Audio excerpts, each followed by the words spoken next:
رانی ذکیہ سعید کے کہنے اور سمجھانے کے باوجود کہ وہ فضا کو چھوڑ دے اور بھلا دے، زارون کا کہنا یہ ہے کہ جب تک وہ فضا کو تلاش نہیں کر لیتا وہ سکون کا سانس نہیں لے گا۔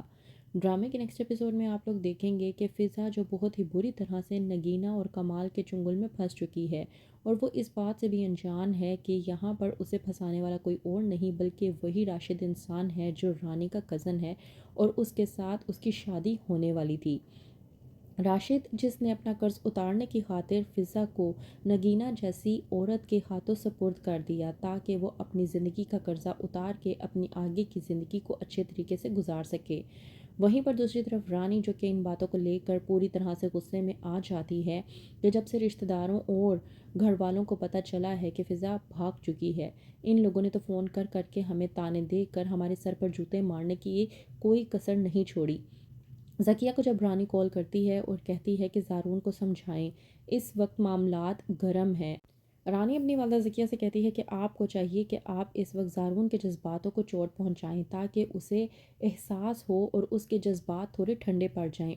اور اسے سمجھائیں کہ ان سب کے ساتھ ہمارے خاندان کی عزت بھی جڑی ہوئی ہے، خاندان کی عزت کو لے کر ہی آگے بڑھنا پڑتا ہے۔ ذکیہ جو کہ کہتی ہے رانی سے کہ میں کیا کروں، میں زارون کو ایک بار نہیں بلکہ کئی مرتبہ سمجھانے کی کوشش کر چکی ہوں لیکن وہ میری بات سننے کو تیار نہیں ہے۔ ظاہر سی بات ہے اس نے فضا سے محبت کی تھی، اور فضا سے محبت پر اتنی جلدی تو وہ یہ سب کچھ بھلا نہیں سکتا۔ دوسری طرف ثاقب فضا کو لے کر بہت زیادہ پریشان ہوتا ہے، جس کی بنا پر رانی بے انتہا غصے میں آ جاتی ہے اور کہتی ہے کہ یہ لڑکی مجھے زہر لگتی ہے۔ ایک تو پہلے ہی اس نے میری زندگی کو حرام بنا کر رکھا ہوا تھا، اور اب مزید چلے جانے کے باوجود اس نے میری زندگی اور میرا جینا حرام کر رکھا ہے۔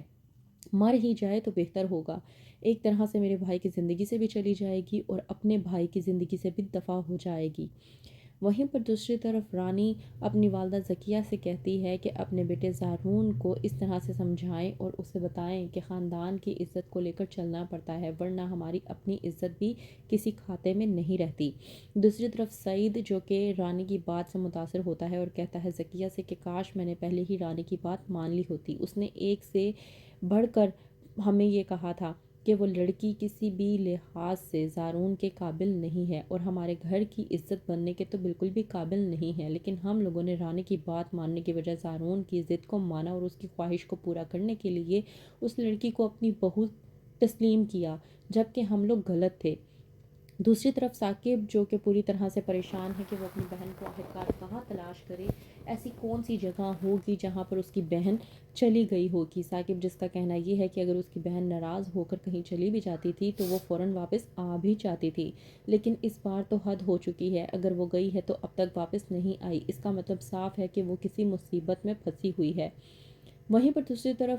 فضا جو کہ کہتی ہے نگینہ اور کمال سے کہ وہ لوگ جو کچھ بھی کہنے کو تیار ہیں وہ بالکل بھی نہیں کرنے والی، پھر چاہے وہ اس کی جان ہی کیوں نہ لے لیں۔ نگینہ کمال کو سمجھاتی ہے اور کہتی ہے کہ یہ ہیرا ہے اور ہیرے کی پہچان تو جوہری کو ہی ہوتی ہے، اسے بڑا سنبھال کے رکھنا پڑے گا۔ نگینہ کی بات سننے کے بعد فضا کو اندیشہ ہونا شروع ہو جاتا ہے کہ یہ لوگ کچھ اور ہی چاہتے ہیں۔